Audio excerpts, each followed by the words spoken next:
actually proved me wrong. Hey there, how's it going? So today is kind of an interesting video because I had a bunch of plans to make other videos and talking about large language models and just the giant ones that are just coming out. But I wanted to check artificial analysis just to make sure that I'm not missing something. And I noticed this model here called Apriel v1. And I didn't really pay attention until I saw that it was only 15 billion parameters. And that's pretty surprising because the next one here, Kimi K2, is 1 trillion. So obviously there's a lot of benchmaxing, as we call it, or having benchmarks be recorded in the data sets of these models. So I went ahead and tested it on my own to see how well it performs. And I was quite surprised. I don't think this is completely benchmaxing, especially when we're talking about intelligence. It is relatively a good model. On testing, it is a lot dumber than DeepSeek v3.1, but not in all areas. Let's open up LM Studio. As you can see here, I have LM Studio and I have the Apriel 1.5 15 billion thinker loaded. These are my current settings. I set it to context length of 36,000. I'm using a valuation patch size of 4096. And I quantize the KV cache with flash attention, of course. As you can see, this is taking up about 22 gigabytes of VRAM. And if you look at NVTop here, you'll see that I'm currently using 17 out of 24 and another 5 or 6 out of 24. Alright, so why am I so interested in this model? Well, first of all, there's this interesting surgeon riddle that I saw on YouTube and pretty much have been stealing and testing this. The interesting about this model is that it did actually answer this, and it did burn through quite a lot of tokens.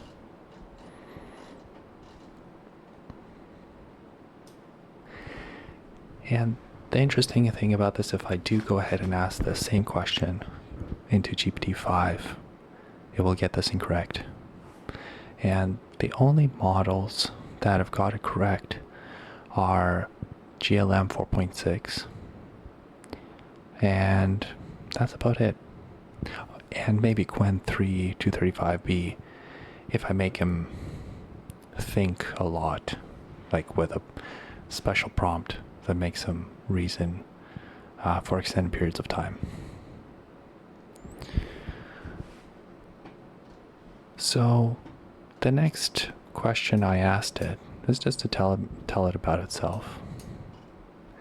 And it did a pretty good job here, just explaining that it's data cut off and what it can help with. I wouldn't say that it's going to help you with programming, honestly. Another question I really like to ask is this very difficult one. And it's basically trying to get a copy of a bunch of disks onto another one. It is another question I found that a lot of models struggle with. Now, as you can see here, it went ahead and answered it in about 1,806 tokens. On the other hand, I've seen Qwen 3 struggle and maybe answer this in about 4,000 tokens. I also asked it to go ahead and find 2 other solutions. And it did that as well. And I did check that and referenced it with the calculator. We're going to just check.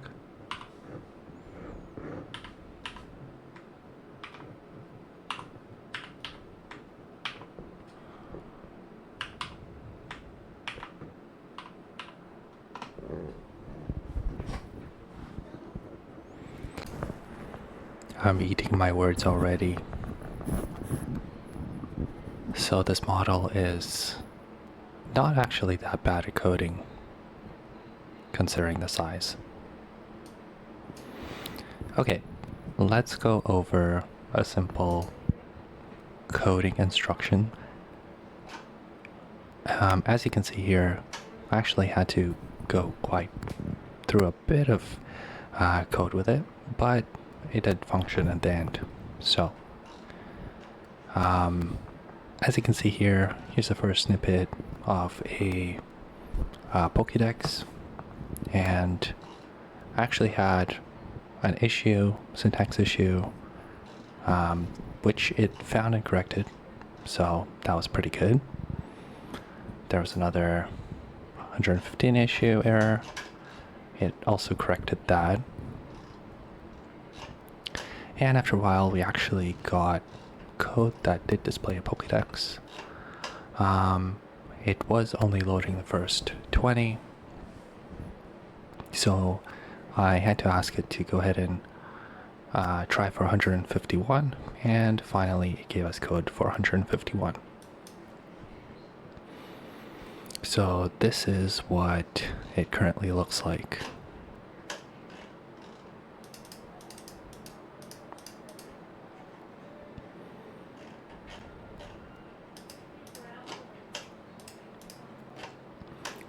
It's not bad, honestly. It's pretty simple. It's about 230 lines of code. It's not massive. It's not like GLM. Me from the future again. Okay. So in comparison to GLM 4.6 and Qwen 235B, which I also run locally, this is the Qwen 235B one-shot Pokédex, and as you can see, there are some more details in it. Right? It also has a search, but this isn't functional. This is GLM 4.6, but multi-shot, so I gave it a couple of chances to improve. And on the first shot, obviously it worked.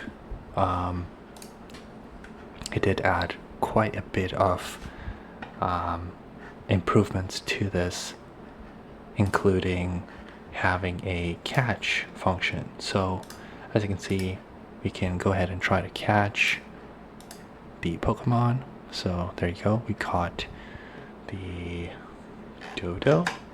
There is a counter and also shiny, so we potentially could get a shiny Pokemon. The collection of Pokemon here, so the ones that we did catch, and it has a memory of that. We also have a battle system, so it's pretty rudimentary, but I'm pretty sure you can expand this. There is challenges that you can go ahead and complete, and it does have a functioning filter here. Well, I might have broken it.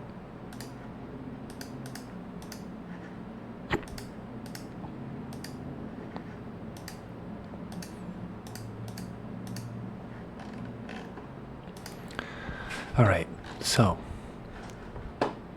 in comparison, the smaller model did produce code that was not as complex, only 200 lines, whereas this one is, I believe, 1,300 lines or 40,000 tokens.